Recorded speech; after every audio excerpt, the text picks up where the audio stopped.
Oke, halo semua. Kembali lagi bersama kami di Cung Bike Shop. Pada hari ini bengkel situasinya cukup ramai. Di sini ada motor-motor teman-teman yang sedang dilakukan perubahan di sini. Pada vlog kali ini kita akan membahas khususnya yaitu motor ini, Yamaha R25. Yang kita tahu sendiri, Yamaha R25 ini di ARRC khususnya AP250 ya, kasar katanya sudah mendapatkan banyak keringanan lah soal spek. Yang diperbolehkan di regulasi itu lebih tinggi dari kedua motor lainnya atau pesaingnya, yaitu New Ninja 250 dan juga CBR 250RR. Tapi dibalik keringanan regulasi tersebut, kita pasti penasaran kenapa ya sudah diberikan keringanan soal regulasi, namun belum ada performa atau perubahan yang mencolok dari motor ini di ajang AP250. Nah, pada vlog kali ini kita akan membahas masalah teknikal bersama Pak Ustadz. Kenapa motor R25 ini menjadi salah satu motor terpelan di antara motor-motor produksi Jepang yang lain seperti Kawasaki All New Ninja 250 dan juga CBR 250RR. Yang kita lihat di AP250 cukup kencang ya, mereka menduduki podium-podium teratas di ajang AP250. Nah oke, sekarang di depan saya udah ada mesin R25. Kita tinggal panggil Pak Ustadz ya. Pak Ustadz, nonggo Pak Ustadz, masuk Pak Ustadz. Oke. Oke ya, pembahasan kali ini apa? Pembahasan kali ini kita akan membahas kenapa R25 itu sudah diberikan regulasi yang berbeda dari kedua motor yang lain atau motor-motor yang lain, tapi kenapa kok di AP250 ini belum terlihat menonjol ya R25 ini? Oh ya, ini cukup menarik ya. Kenapa? Karena R25 ini sekarang sudah nggak ada tajinya. Bahkan kalian ini sebagai orang-orang yang mungkin ini di internet itu sering saya lihat R25 itu dianggap sebagai motor 250 2 silinder terpelan di kelasnya. Itu memang nggak bisa dipungkiri, ada benarnya, tapi walaupun nggak semuanya benar. Dalam artian kita harus lihat sisinya dulu, sisi apa dulu. Dalam artian misalkan kalau kita ngeliat dari sisi harian, sebenarnya motor ini cukup, sangat-sangat cukup. Cuman kalau kita bahasnya di balap Asia, memang dari sebelum pandemi itu motor ini sudah nggak bertaji lagi lah. Jadi era sebelumnya didominasi oleh CBR, setelah dari CBR didominasi oleh Ninja, hampir itu setelah itu udah nggak pernah juara lagi sampai sekarang. Ya. Nah ini jadi problem. Kira-kira kita analisis secara teknikal kenapa kok motor ini kurang apa ya? Ya kurang greget lah, kok nggak kayak CBR maupun Ninja itu bisa kencang ini dan kayak gitu. Nah analisnya adalah seperti ini ya. Oke, nah sebelum kita masuk ke analisis kita belajar sejarah dulu ya. Oke, jadi R25 itu keluar itu kan 2014, cuman mulai ikut di AP250 itu di 2015. Nah di 2015 ini langsung mendominasi. Kenapa? Karena lawan-lawannya dari Honda dia masih pakai CBR 250 yang 1 silinder, sedangkan yang dari Kawasaki masih pakai Ninja yang old ya. Jadi ini mesinnya udah paling kenceng zaman itu. Cuman sedihnya itu ya dari semua gelaran AP250 ARRC itu si R25 itu baru sekali jadi juara umum. Sisanya ya didominasi oleh Honda ya. Oke, jadi seperti itu. Nah sekarang kita masuk ke poin analisis. Oke ya, ini saya ambil ini sebagai contoh. Oke, kita tahu sebenarnya R25 itu sangat cukup kalau misalkan untuk dipakai pemakaian daily. Cuman memang mesin ini sebenarnya dia sebagai ini trigger di mana era pabrikan kayak Honda, kayak Kawasaki yang dulu mereka punya ininya masing-masing, karakternya masing-masing. Misalkan Honda itu yang penting nyaman, Kawasaki itu yang penting ganteng. Nah, karena motor ini, mesin inilah akhirnya mereka masuk ke era bahwa motor 250 itu harus lebih kenceng, pokoknya harus kenceng lah kayak gitu. Nah disinilah sebenarnya kita harus berterima kasih, karena kalau nggak ada 25 ya Honda terus Kawasaki itu ya mesinnya mungkin akan kayak gitu aja. Honda masih dengan 1 silindernya, kemudian Kawasaki yang masih dengan Ninja Old-nya, itu seperti itu. Nah, karena si R25 ini cuman juara sekali, kemudian didominasi oleh Honda terus. Nah, dari panitia FIM itu sekarang itu memberikan kelonggaran regulasi yang sebenarnya sangat-sangat menguntungkan ya, kalau bisa dibilang itu dalam artian menguntungkan Yamaha. Jadi misalkan di motor lain kayak di CBR, di Ninja itu limiternya masih 14 ribuan, di R25 itu boleh sampai 15 ribu. Kemudian di bobot, nah di bobotnya kalau R25 itu boleh 130, sedangkan yang lain itu minimal 135. Itu udah sangat berpengaruh seharusnya, karena apa? Secara otomatis power to weight ratio, limiternya itu otomatis harusnya si R25 ini bisa bersaing dengan Ninja maupun CBR. Nah, akan tetapi pada kenyataannya memang kalau kita lihat belakangan ini setelah pandemi itu R25 tetap belum bertaji seperti CBR maupun Ninja yang mendominasi di grid depan. Nah, selain itu juga si FIM itu juga ngasih kelonggaran lebih lagi, yaitu dimana throttle body punya CBR, punya Ninja itu masih standarnya kan 32, R25 pun juga 32 standarnya. Itu panitia memperbolehkan untuk memperbesar diameter throttle body menjadi 34, akan tetapi ya tetap sama aja ini gitu ya. Nah, kira-kira menurut kalian itu penyebabnya apa? Kalau dari Pak Ustadz sendiri itu karena motor ini tuh nggak ada refreshment ya. Dari awal gelaran AP250, kelas AP250 ada, Yamaha tidak melakukan perubahan sama sekali pada area mesinnya. Dalam artian mereka nggak ada mesin baru, nggak ada upgrade, nggak ada apa, itu sama sekali nggak ada. Berbeda dengan Honda yang tadinya 1 silinder langsung berubah ke 2 silinder. Bahkan Honda itu sudah 3 kali ya. Dari CBU yang pertama itu mesin KYJ, kemudian CBU yang kedua itu yang mesin K33 dengan KYJ itu sendiri banyak perubahan, ada rasio yang berbeda dan lain sebagainya, itu berbeda. Akan tetapi di R25 itu nggak ada perubahan sama sekali. Di Kawasaki juga dulu yang Ninja Old itu yang berat, powernya nggak terlalu signifikan, itu udah di-upgrade ke All New Ninja yang sudah pernah saya jelaskan di video yang sebelumnya. Nah, sebenarnya Yamaha ini bukan cuman dapat longgar secara cuma-cuma itu karena misalkan panitia wah kasihan motornya nggak ada di gerombolan teman-temannya, itu bukan kayak gitu. Sebelumnya sebenarnya Yamaha itu udah pernah melakukan protes ke panitia tentang noken ya. Nah, kenapa tentang noken? Ketika setelah 2016 R25 udah nggak ngejar si CBR, itu panitia melakukan protes pada area noken ya.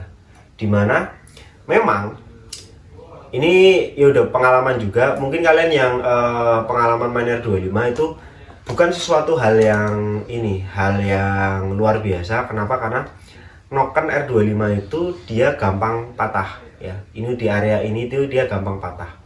Kenapa bisa gampang patah? Itu karena ya desain dari R25 itu sendiri nokennya memang seperti ini ya. Jadi bukan istilahnya cacat produksi atau apa, karena desain dari nokennya ini. Nah, biasanya yang patah itu di area sini atau di area ini ya, di area yang tipis-tipis ini.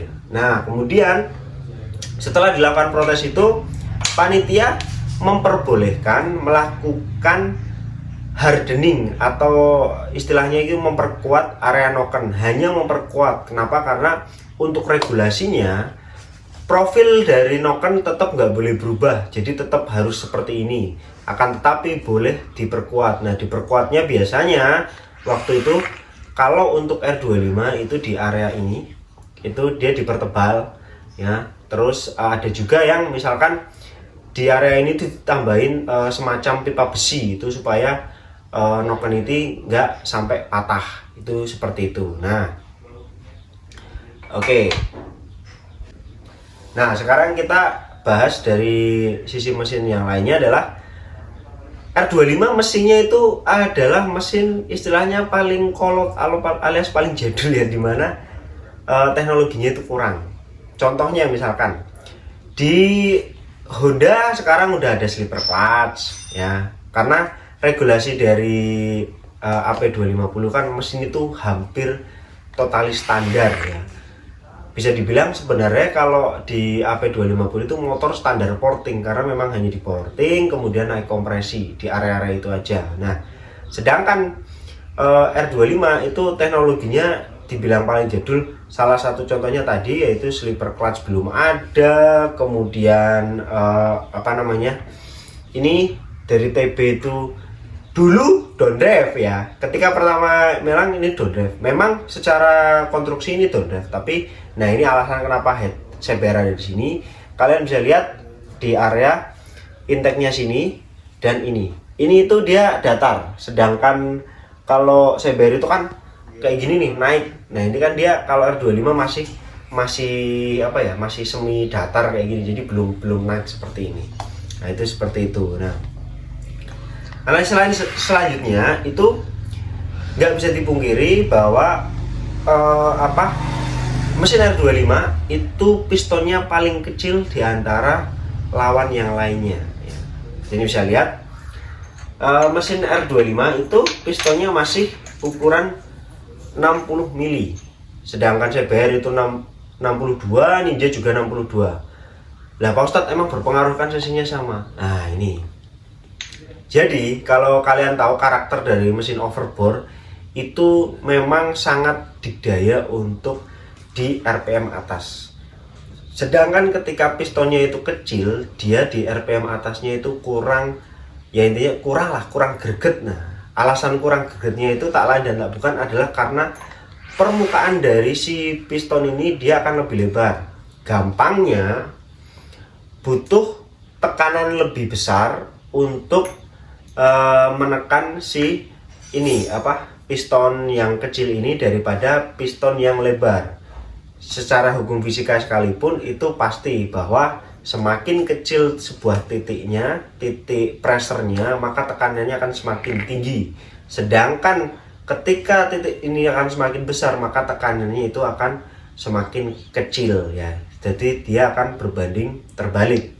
Nah, itu kenapa kita harus merubah R25 itu, misalkan kompresnya harus benar-benar tinggi, harus ini dan lain sebagainya, tetapi regulasi dari panitia sendiri itu tidak memperbolehkan. Nah, dari tim Yamaha sendiri itu mereka udah mulai melakukan protes, di mana mereka meminta untuk memasukkan mesin R3, di mana R3 itu sama R25 itu hampir sebenarnya nggak ada bedanya cuma di area piston, kemudian di area klep, ya cuman itu aja. Jadi nggak terlalu ini, cuman itu akan sangat berpengaruh mengingat piston R3 itu diameternya beda 8 mili dengan piston standarnya R25 tuh, dan sampai sekarang itu belum dikabulkan. Apakah nanti akan dikabulkan? Belum tahu ya. Nah, selanjutnya memang R25 itu ada satu lagi yang agak sulit bersaing dengan mereka alias Honda dan Kawasaki. Itu adalah di area rasio ya. Di area rasio ini rasionya itu dia paling berat. Sebenarnya Yamaha bukan salah desain atau bukan. Memang karakter dari motor ini dia stroke-nya lebih panjang daripada CBR maupun Ninja. Nah, kenapa paling berat? Dari konstruksi tadi dia kurang overbore lah istilahnya. Nah, kita tahu karakter overbore itu kan RPM tingginya itu lebih mantep ya. Nah, si R25 ini rasionya itu dia paling berat tadi. Mengingat di gigi 6-nya dia angkanya itu paling kecil. Ninja itu di gigi 6-nya itu 0,96 kalau nggak salah. Sedangkan si R25 itu 0,92. Nah, kalau si CBR itu dia paling ringan karena rasionya itu adalah 1,3. Itu makanya CBR itu gigi 6-nya itu benar-benar ngisi lah. Di antara ketiga motor itu CBR paling ngisi. Nah, sebenarnya kalau di luar mesin Yamaha itu nggak kalah sama yang lain, dalam artian R25 juga udah USD, handlingnya juga udah bagus, aerodinamis sudah bagus. Bahkan istilahnya kalau kita di luar mesin, Kawasaki itu paling istilahnya paling rendah lah. Kenapa? Karena shocknya belum USD, remnya yang seperti itu ya kan, karena kalipernya si Ninja itu istilahnya paling kurang pakem dibanding dari CBR maupun CR25. Akan tetapi memang pada kenyataannya ya mesin ini tetap menjadi mesin Jepang yang paling rendah powernya, rendah potensinya di antara Kawasaki dan Honda alias motor Jepang yang lainnya, seperti itu. Nah, tapi buat kalian yang owner R25 atau mau beli R25 itu nggak perlu terlalu nggak perlu terlalu istilahnya sakit hati atau apa gitu. Kenapa? Karena motor ini bisa diupdate, bisa. Istilahnya kamu modal beberapa hal untuk ngalahin CBR itu sangat-sangat bisa. Ya, dari diet popot dan lain sebagainya itu sangat-sangat bisa. Jadi nggak terlalu, dan yang paling utama tetap value dari Yamaha itu adalah murah. Dalam artian ya gampangannya ini aja lah. Kita bikin Noken nih, Noken. Nah, ini Noken Racing ya, ini bikinan saya desain dan teman saya itu budgetnya paling murah. Kenapa? Karena ya kalau Honda itu udah di atas 5 juta, kalau dari Yamaha itu di bawah 5 juta. Apalagi kalau Kawasaki jangan ditanya, materialnya aja mahal. Ya itu seperti itu. Oke. Nah, mungkin buat tips buat kalian misalkan, nah terus gimana Tat? Aku juga misalkan aku suka sebenarnya sama R25 karena perawatannya gampang, murah, tapi ya itu kadang kok sering ditinggal terus sama CBR atau sama Ninja gitu. Nah, ini gampang, kalian misalkan tiru aja speknya motor Wukong. Nah, motor Wukong itu masih standar, masih ini, itu udah cukup buat nyamain atau ngalahin CBR. Nah, untuk spek Wukongnya kita nanti bahas di minggu depan, speknya seperti apa, supaya mungkin kalian bisa tiru ya, itu seperti itu. Oke. Pembahasan kali ini mengenai kenapa mesin R25 itu menjadi mesin terpelan di antara saudara Jepang lainnya, itu kita selesai sampai ini. Nah, oke, sampai jumpa lagi di minggu depan di video selanjutnya. Stay young and fast.